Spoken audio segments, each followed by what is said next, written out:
Today is January 3rd in the year 2013. I'm Karen Herman with the Archive of American Television. It is my pleasure today to be interviewing David Poltrack here at MGM CBS Television City in Las Vegas. So David, we're going to start right from the beginning. Okay. What was your name at birth? David Francis Poltrack. Any nicknames growing up? No, I mean just variations of Dave, David, but essentially no real nicknames, no. What about your last name, considering the field of work you've chosen to be in? Do you hear a lot of comments about that? Yes, there was a big article in the New York Times from several years back where they came up with the people whose names were identified with their careers, and CBS had two of them, William Headline and in the news division, and David Poltrack. And so, yes, it has been brought up that I was destined for this job with that name. When and where were you born? I was born in Stamford, Connecticut in 1945. What's the date? June 3rd. Talk a little bit about your parents, their names, and what did they do? Okay, my father was Henry Poltrack, and he was an engineer and worked in electronic for a variety of electronic companies in the engineering field. My mother was Kathleen Sweeney, and she was a school teacher and then a full-time mother because we had six in the family, 6 children. I was one of 6, and it was quite a full household and a full responsibility for her. My mother died when I was 14, so she died young. And then things got really interesting because it was all boys. The 6 were all boys. And by then, the oldest boy, who was handicapped at birth, passed away. So there were just 5 of us left. But from that point forward, from my 14th year to when I left to get married, essentially it was an all-male household. My father had not yet remarried. He eventually remarried, but during that period of time he had not remarried. So it was essentially my father and 5 boys, and I was the oldest, so there was a certain amount of responsibility that goes with that. What traits do you think you inherited from your parents? Well, I guess both of my parents were very bright. So my father was a graduate of NYU in engineering and was very skilled in all forms of engineering, and also a pretty good artist. My mother was an extraordinary woman. She was brilliant. To give you an idea, when she was in high school, she was teaching Latin to the freshmen when she was in her senior year. That's how accomplished she was. And I don't think she ever got anything but an A in her life. And in those days, the Encyclopedia Britannica, if you bought a set of the Encyclopedia Britannica, you got to ask 3 research questions to the Encyclopedia Britannica, which they would respond to. And my mother was one of the people who responded to the questions from the Encyclopedia Britannica. So she was quite an extraordinary woman. So I think, a love of learning, and just she was a very disciplined woman too, and she just essentially really trained me well in that regard, and also just, as I say, brought a real intellectual curiosity that has carried through my entire career. And my father, of course, since at that time, if you were in electronics, the most exciting electronic thing was the television and the growth of television. So from the beginning of my life, I was involved in television as my father was working with technology that related to the development of the television set. What exactly was that? Basically semiconductors and transistors and all the miniaturization of the circuitry and the transition from big tubes to transistors and semiconductors. Do you remember the first time you saw television? I can't say that I remember the first time I saw television. I certainly can remember a lot of television programming back in the 1950s, certainly. And television, we watched a lot of television because that's what we have, a large family. That's what you did, and we always had good televisions that ran because my father could make them run. So we always. My father, I remember, was, and that is going back now to the 1950s. We had it wasn't a remote control, but my father had a wired version of the remote control that he built so that he could silence commercials. So even back then, he was one of the pioneers of the original commercial phobic people. So he would turn off the commercial sound, the sound on commercials through this device he had come up with. That's sort of the bane of broadcasting. Yeah, so he started what turned out to be one of our challenges. What television shows did you watch as a kid? Well, the classic Sunday night Ed Sullivan was always one that we grew up on, and I'm trying to think of the original, the westerns, Gunsmoke, Have Gun Will Travel. That was another popular western one. My parents loved the variety shows, so there was Caesar and Milton Berle and Red Skelton, and all of those shows were always on. And of course, I Love Lucy, which was a staple in almost every home in those days too. So the full gamut, and then the news programs, the Person to Person with Edward R. Murrow, those types of things. So a lot of CBS. Well, actually, I guess it does turn out that it was a lot of CBS. Some of those shows were, I think Perry Como might have been on NBC. Some of them, in those days, it really was, CBS and NBC were really dominant. ABC was just coming along. I think the ABC show that I remember, I think Route 66 was an ABC show, which that was a one that was demographically tied to me. I don't know, of course, how I forget part of my youth and growing up, American Bandstand. Cannot forget American Bandstand. What were your interests growing up? The typical interests of a young male. I mean, sports, all forms of sports. I didn't excel in any. I have a handicap. My right arm at birth was damaged, some brachial palsy, and so my right arm doesn't extend all the way over my head. So I've got a sort of a lopsided body, which does not work well for excelling in athletics. But the passion was there, if not the skill. So I was involved in just about every kind of sport and played regularly in the sports area.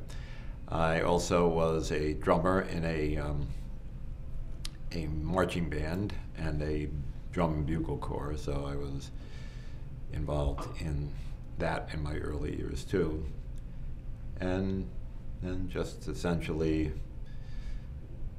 and always did well in school too, so my mother sort of drilled that into me. So.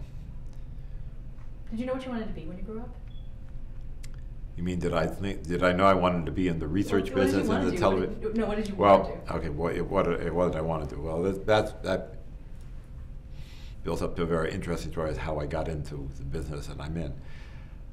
Essentially, as I said, my mother was very much into education, very much into improving ourselves. And of course, so the focus in those days was, well, if you were to be successful, you should be either a doctor or a lawyer. And since I fainted at the sight of blood, I was not very good with blood or anything like that. It seemed like I was destined to lawyer. So I think from the beginning, I thought I was going to be a lawyer. And with regularly watching Perry Mason and other legal dramas, I was very comfortable with that as a goal, and probably all the way through college, I was going to be a lawyer.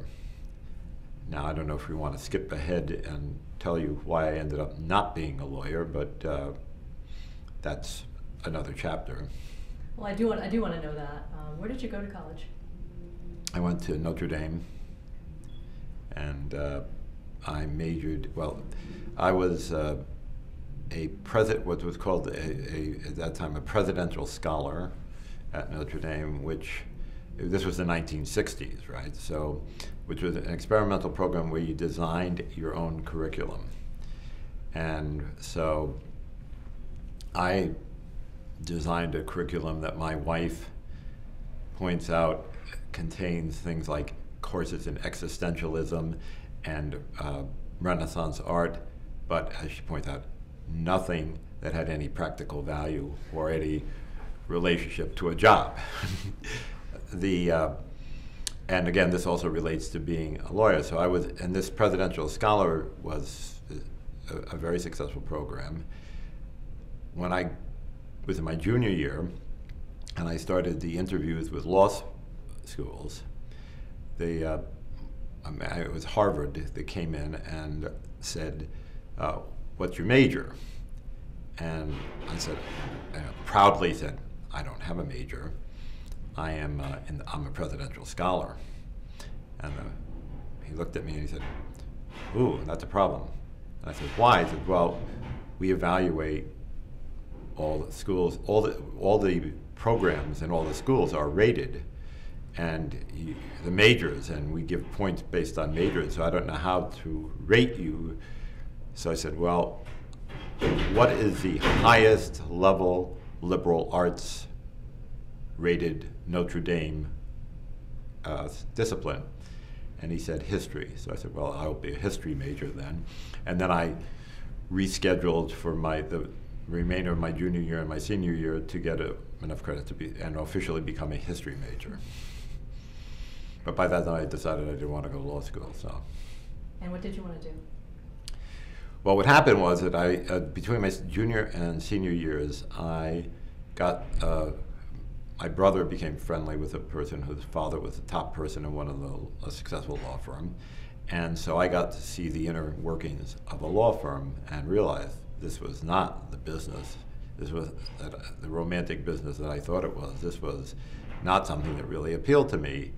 And the idea of spending another several years a couple of years in school to go into this profession was not appealing at all. So I basically decided I wasn't going to go to law school. Now I had to decide what to do. And at the same time, my wife, who was then just my girlfriend, and I started playing doubles tennis with a guy named Pat McGrath and his wife. Now, Pat McGrath is the McGrath of it was Case and Crone and McGrath. Okay, so which became one of the hot ad agencies in that period. Very creative advertising agency, and he had left a major agency and was starting this, and he was just telling, we would talk about his experiences, and I said, well, that sounds like a really fun business.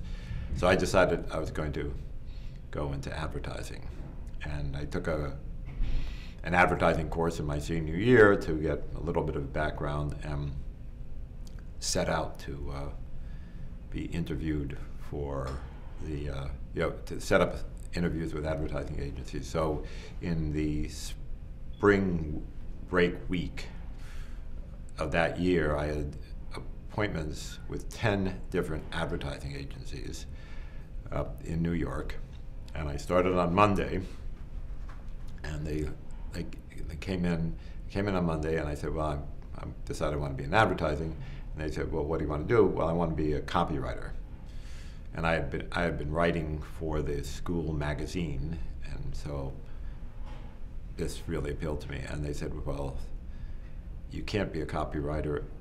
You can't just come in and be a copywriter. You have to go to a place like Macy's and do their catalogs for a while to be a copywriter, and so there's no role, no jobs for copywriters right out of college.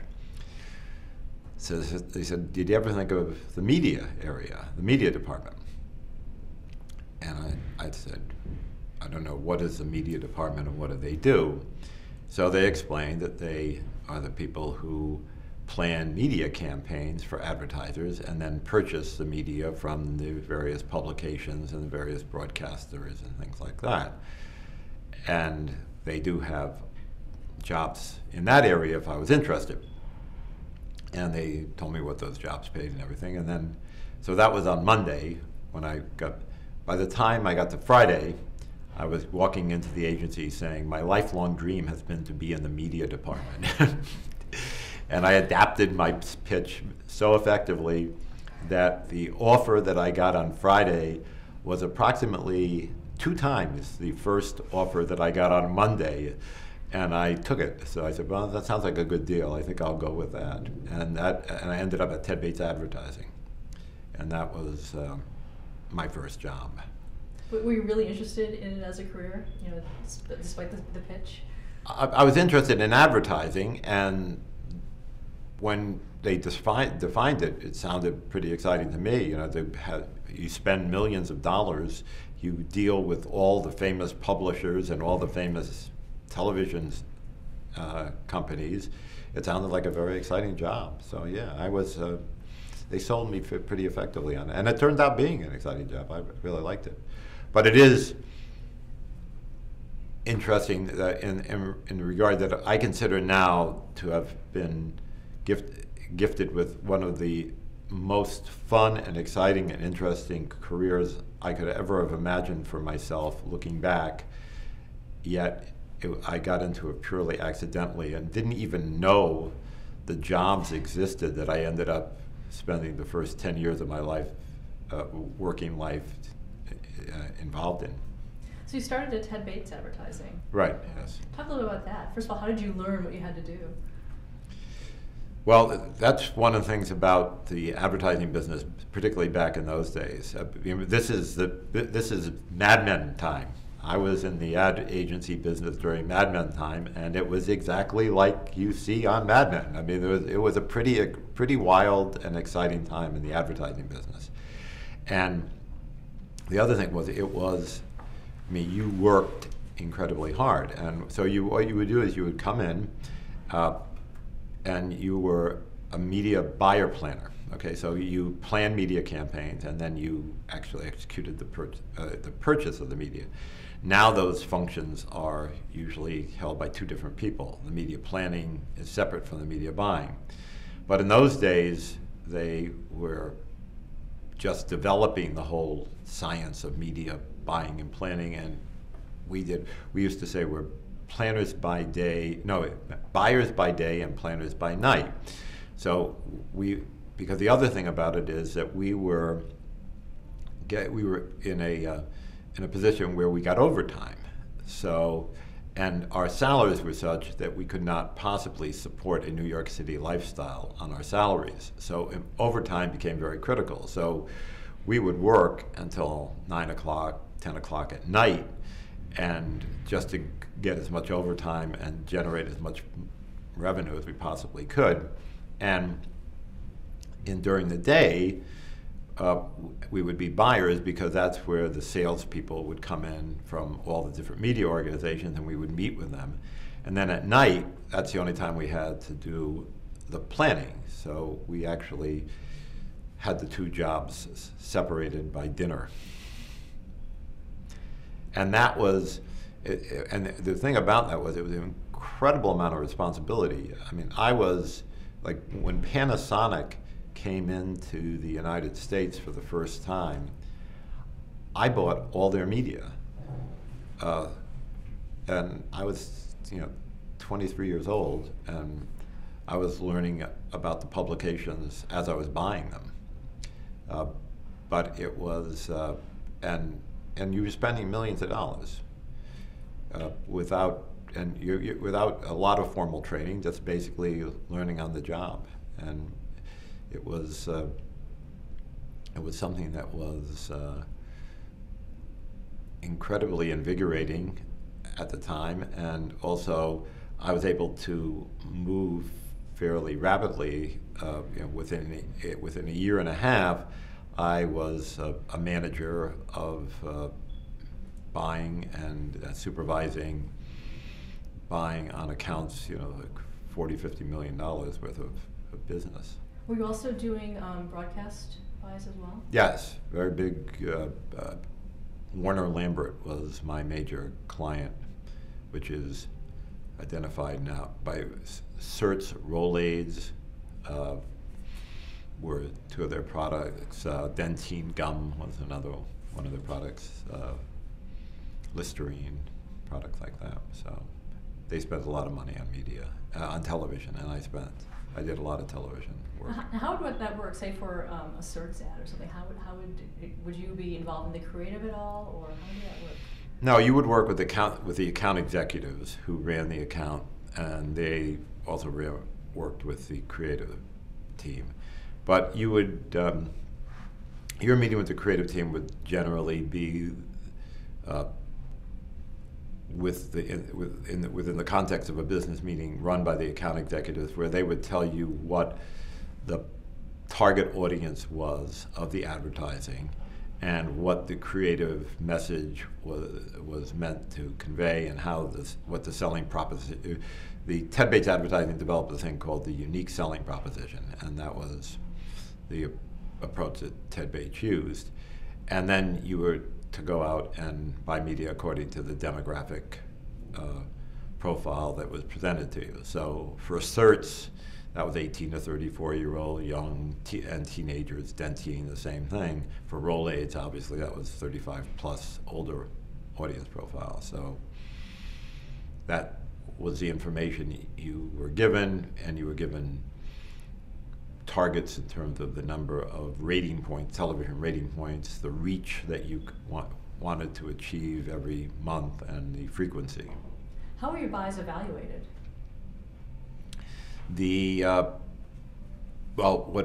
would actually remember, you're always purchasing media before it airs, so you don't know what you're going to get. So essentially, you have to estimate what is going to be successful and what isn't going to be successful, and then after the fact, there's a post-buy analysis where you actually report what you delivered.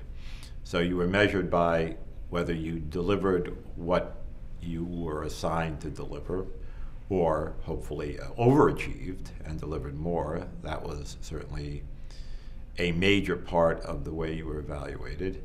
And then you were also evaluated in terms of your ability to present media plans to clients. I mean, the advertising agency business is, a lot of it is just relationships, and that's why you see so much change. And whenever the chief, I think they say the chief marketing officer of a major U.S. corporation lasts about 2 years in that job, and with that turnover, usually they end up changing the agencies and things like that. So it's a very volatile business, and that's actually one of the reasons I decided to move to the other side of the table into the broadcast sector, was the volatility that I saw in the advertising business, and the lack of security as accounts came and went.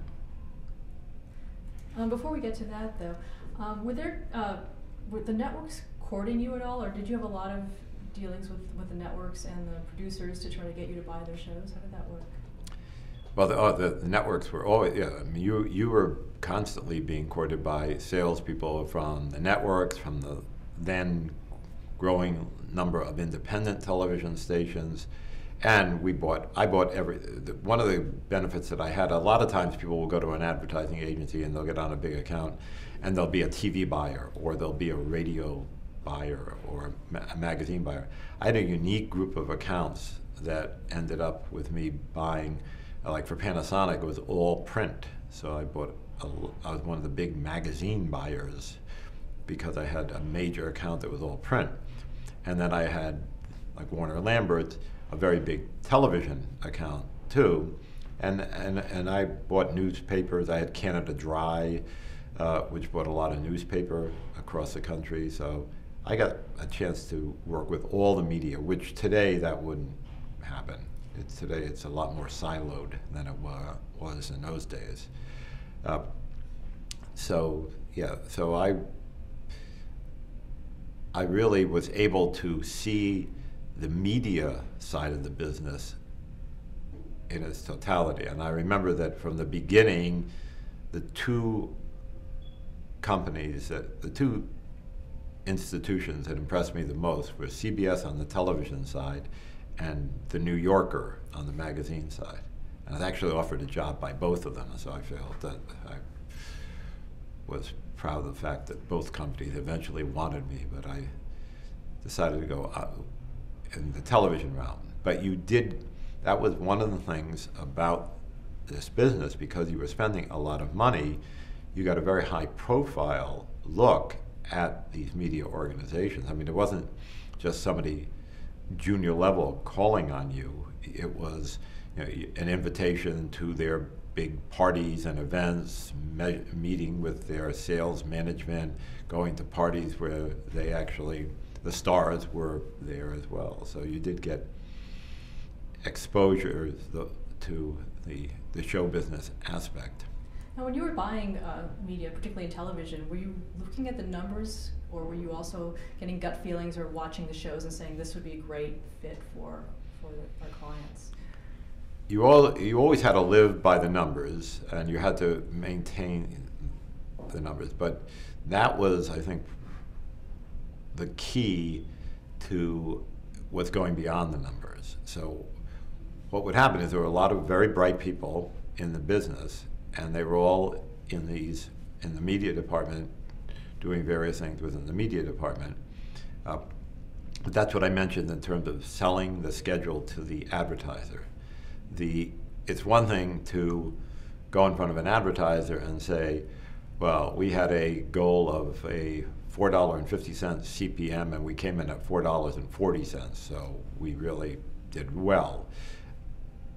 It's another thing to, as you say, talk about, and we came in, we made our targets, but we also focused on this particular program because we thought that the lifestyle represented in this show was consistent with the lifestyle represented in your advertising and in your marketing goals. So, and be able to come up with creative and interesting ways to buy media. And so I think that's what got you noticed, and that's what got you ahead in the business. Was there one particular thing that you did that really showcased that? Well, the most interesting thing probably relates to how I got to CBS, and it's kind of an interesting story. So there was a buyer at Ted Bates Advertising who was buying, spending a lot of money, a major television buyer, and this buyer, his dream was basically to be a CBS salesperson. He wanted to work for CBS. This was his goal. And he bought a lot of CBS. And he was very tight with all the CBS salespeople and everything, hoping to eventually transfer over to that site. Unfortunately, he wasn't delivering the numbers on a variety of accounts. So they called me in and they said that I had to go and take over this account and see if I could straighten it out because it wasn't delivering. So I went in and I looked, and there were brands that were targeting 18 to 34-year-olds, young brands. And he had bought a lot of programming, ironically, given my now background, the next stage of my career, on CBS. And CBS had an older profile, and it was the #1 network at that time, so you paid a significant premium for CBS. So I said, for a brand that's targeting all these young people, you can actually get them on these independent television stations for far less money. So I canceled the CBS, and I bought these independent television stations. And the CBS people were horrified that all that were canceled. So they came and they visited me to explain to me why I was making a big mistake canceling CBS. Well, by the time we finished with the debate back and forth, the next day they called me and offered me a job. And I told my colleague, I said, see, you had it all wrong. You wanted to work for CBS, so you kept buying them. I shut them out, and they wanted to get me off the account, so they hired me. So I think that a little bit of why they hired me was essentially that said, better have him over here than buying the other guys on the buyer side. So that's how I eventually ended up getting my first job at CBS. That's a great story. Do you really believe that was the reason, one of the reasons? Well, it was part of the reason, but there was a very good salesperson who actually worked for the competition, did not work for CBS, he worked for the competition, who was, and who worked for, at that time, the Metro Media organization, and I did buy a lot of their time. And he recommended me to his friend at CBS, so partially it was, the story sounds better the other way, but partially it was somebody for whom I was a good ally on the buying, the selling side, who actually was nice enough to give me, even though it would have benefited him for me to continue what I was doing at Ted Bates, he offered to his friend that I would be a good person to work for CBS. And that's the individual who hired me. The people who initially set up the interview, I think, probably were saying it would be good to get him on our team and out off of their team. But the person who actually hired me was, was definitely determined to get the best person. I think he was a very inspirational guy who passed away from cancer at a very young age, eventually. Were you ready to leave Ted Bates when they made that offer? Yes, I had. I was essentially, as I said, I had come to the conclusion that there was a lot of volatility in the business, and that merit. You could be the best in the business, but if that CMO at the client changed, you were going to lose the account. And that fortunately did not happen with any of the accounts I was working on, so I was not affected by it. But I saw some of my friends who ended up, who were very good and ended up losing their jobs because the account was lost. And I said, that's not a climate that I'm comfortable working in. So yeah, so I was ready to move to the media side. Plus, the media side was just more exciting. And what was your first job there? My first job was the manager of what's called manager of marketing services, and essentially it was for the television stations division, the local television stations division of CBS. And it was putting together sales presentations for the sales team in that, in the national sales operation. So it was essentially putting together presentations that would be made to people like me at the advertising agencies. And I did that for, and then, as I say, I worked for this very inspirational boss who was the director of the marketing services and promotion for the television stations division.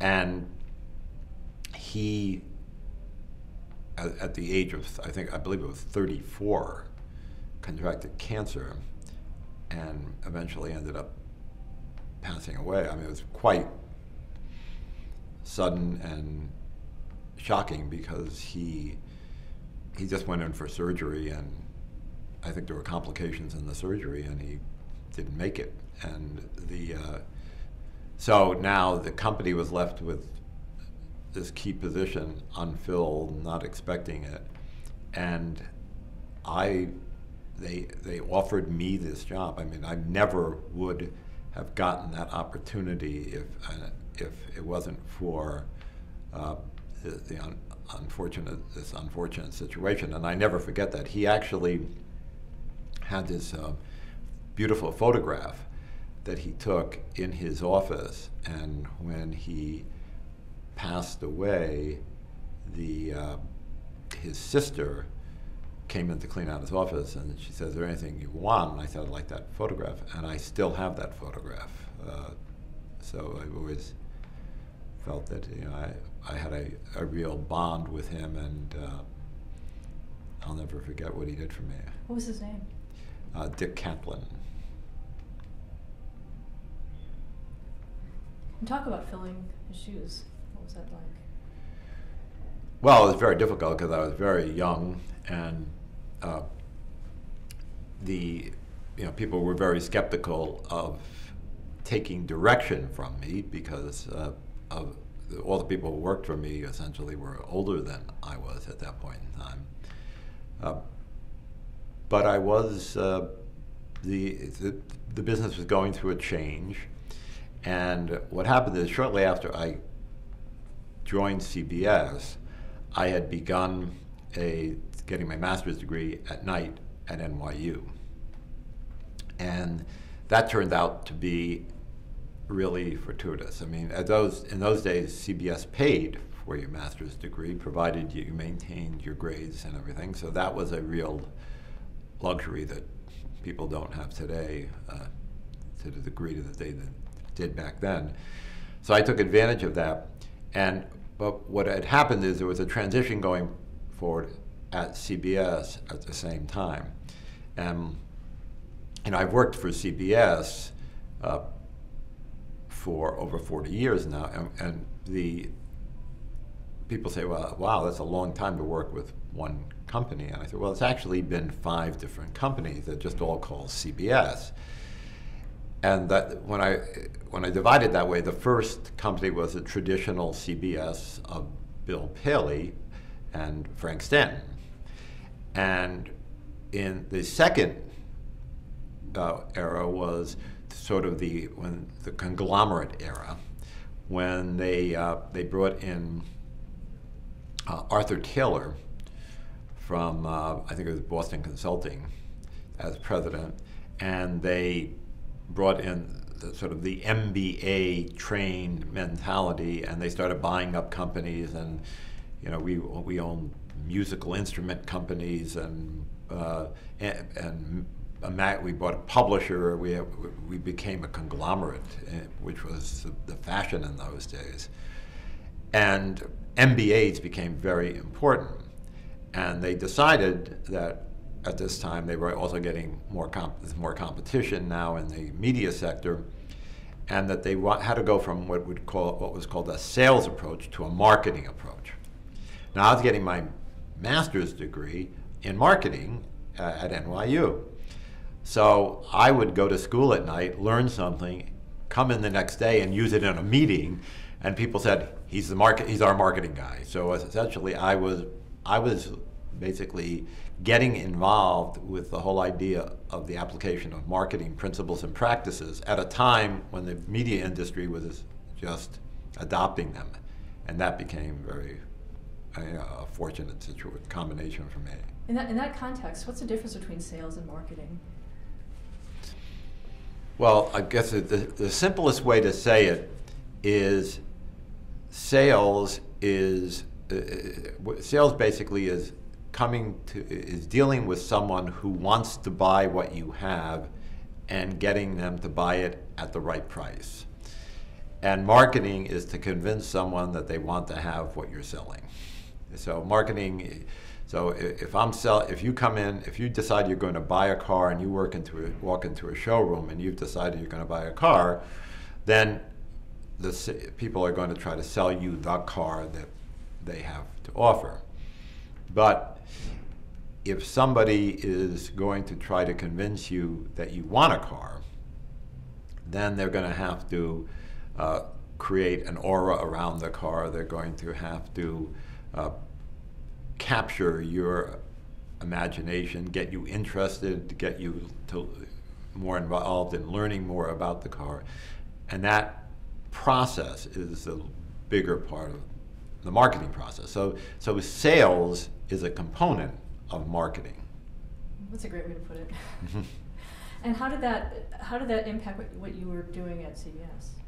Learning the marketing and starting to take those? Well, what happened is that in the early days of network television, and the television business in general, there was more demand than there was time. So it was a basically it was a seller's market all the time. So essentially, it was all about sales. It was all about, getting people to pay more for your product than people who would come there and they'd have $10 million to spend, and you're trying to convince them to spend it with you instead of ABC or NBC. Pretty basic. But at some point, the industry realized if it was going to continue to grow and prosper, well, they're going to have to convince a person who's spending $10 million to spend $15 million. So that means selling the medium, that means selling the effectiveness of the medium. That goes beyond just convincing them that your show is better and delivers a better audience than the other guy's show. So that's where the industry was at this point in time. We were now starting to see the beginning of cable television. There was pressure against advertising in general because of different promotional things. Scanners were starting to be employed in the stores, and that was leading people to put more efforts behind promotional spending. So there was a realization that for the industry to continue to grow, the share of the marketing budget that went to advertising had to grow, and the share of the advertising budget that went to television had to grow, and that required a more holistic marketing approach. Now, what year would you say that was where the shift started to happen? The 1980, starting right after 1976 was an extraordinary year. It was the bicentennial, and it was the biggest and strongest advertising year probably ever, if you discounted for the cost of the value of the dollar. It was probably the biggest ever, and the industry had this huge windfall in 1976, and then right after 1976. Things weren't growing anymore because that was such an extraordinary bump that people in 1977 and 78, things were pretty tough, and then people realized, this isn't going. We have to start to build this business. We have to convince more people to advertise. We got to convince people to spend more money on television, and then at the same time, cable television was born in 1976. I think the first Ted Turner and HBO, I think it was about 76 that they went on the satellite, and by 1980, they were, the cable industry was now competing with the broadcasters. So the broadcasters realized that the world had changed in terms of the competitive landscape within television itself. Now talk about, you started out in 1969 at CBS. Describe what it was like there at the time, in terms of where it was in the pantheon of networks and what kind of programming it was doing. Well, they were the leaders. CBS was definitely the leader. As I said before, the CBS was an established leader. NBC was the major competitor to CBS, and ABC was the young kid just starting to grow as the third network. And the way networks work is that they tend to begin to grow in the major urban markets, because that's where they have, in those days, there were still powerful VHF television stations for them to hook up with. So ABC was building a network that was concentrated in where they owned television station markets. And those markets tend also to be younger demographically. And this was the era in which the baby boomers were entering their adult years. They're entering the adult market. So the industry became infatuated with this baby boomer generation, and so they were looking for younger 18 to 49. This is when 18 to 49-year-old demographic was born, and it was actually born when ABC went to Nielsen and requested that they start breaking out audiences in this way, because that they were going to be selling their younger urban audience against the bigger, broader audience of CBS and NBC. And that's when the industry began to focus for the first time on demographics. That's right around that time too is when programming changed at CBS. So the rural shows went out, and right, and that was also the focus on younger adults, the focus on the urban market, the pressure coming from NBC, from ABC, led CBS to realize that it was okay to have volume, but they also needed the breadth of shows that were more contemporary, more with the times. And so the major decision was made to cancel Green Acres, I guess was the show that was the most pronounced, a very successful show, but very C&D County oriented, and to go with the groundbreaking Norman Lear type programming. And that was a very big departure for CBS, because they were literally canceling shows that were hits and making a move into a whole new form of television programming and television comedy, and fortunately one that was quite successful. What did that look like from your vantage point as an insider in that? Well, of course, as an insider, you're an insider in your 30s, okay? So they were now putting on programming. I was a young urban person. I lived in New York City, and I was in my 30s. So I loved the idea that our programming was becoming more relative to, so shows like, to me, so, shows like All in the Family and the Mary Tyler Moore Show and MASH, and those shows were much more shows that I identified with and I personally watched than some of these other shows that were fading out. So I was caught up in the whole change in a very positive way. What about marketing the shows per se? Did you have anything to do with the marketing of the shows? We worked very closely with the promotion department. Yeah, so the research department provided a lot of the profile information for the marketing, for the marketing of the shows, for the promotion department, and I've always worked very closely with the promotion department. We sort of skipped over how I got from the sales side to the pure research side, which is a sort of a critical step in my career, and one that was somewhat controversial at the time also. So I think to provide context, I think we ought to cover that. So what happened is, so I was in the television stations area, and I was working in this marketing sector and developing this, what we call, marketing approach. And in doing that, I was named the Director of Marketing Services.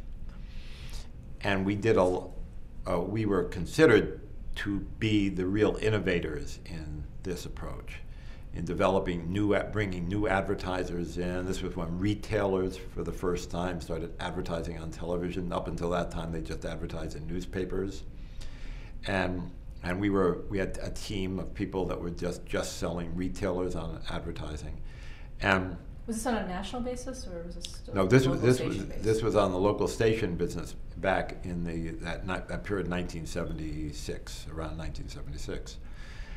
And we were very successful. We developed a lot of new business.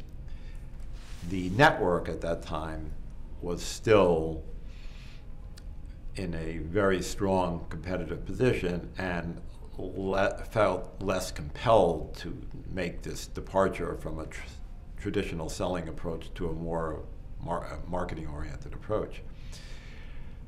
But they saw the success that we were having, and they began to see the pressure from cable as well. So the network approached me and said that they offered me the job on the network level, and so that was quite exciting to me. But it was very interesting, and it was very tough for me to do it because I always wanted to work for the network. I mean, that was having reached the apex when you worked for the network.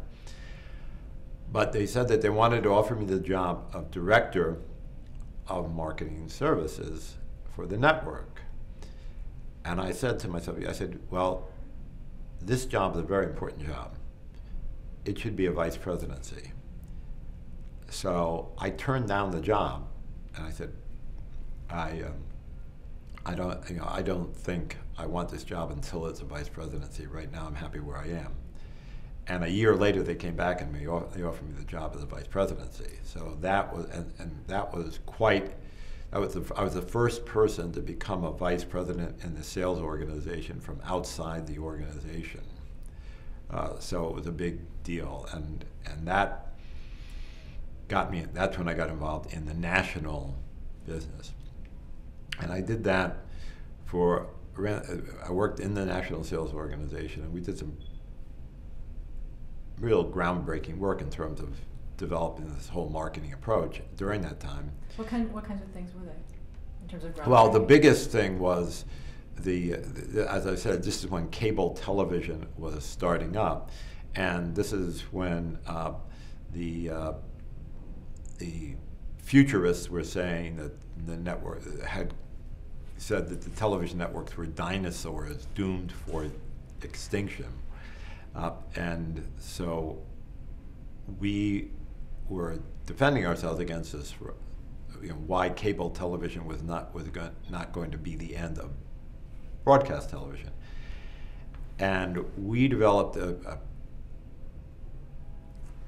sales up, it was called The Road to 1990 at the time, and this was in the 80s when we developed it, which basically showed how things were going to evolve and networks were going to lose share to cable because cable was going to grow and everything, but it was not going to be the end of the broadcast networks by any stretch of the imagination, and we were going to end up with an even stronger television environment, and the networks would continue to be very, very successful. And that became a major industry focus. We were the only network that was really doing that on an aggressive basis, and we sort of became and by default, I became sort of the major defender of network television. So that got a fairly high profile within the industry. At that time, I also published a book that I had written. Part of sort of I was well into my academic career at that time too. I had now joined the faculty of NYU as an adjunct professor, and I wrote a book called Network Television, Network, Local, and Cable. Basically, television marketing, network, local, and cable was the name of the book, published by McGraw-Hill, and in which I outlined how the business worked today and how it's likely to have changed in going forward. So that book also sort of established me as someone who was thinking beyond the present day, and again also was a strong supporter for why the television networks would not only survive but thrive in the new era. And so that was what was going on during that period of time that I was working for the television network. I then the next, to set up this, I would have to explain what the research function was like in the television business at that time. Again, the television networks being the powerful entities that they were, and the creative forces, the creative teams in that organization had a great deal of power. So the creative function was dominant within the television sector. There was a network research operation that was focused not only on the selling part of the business, but more so focused on the programming side of the business.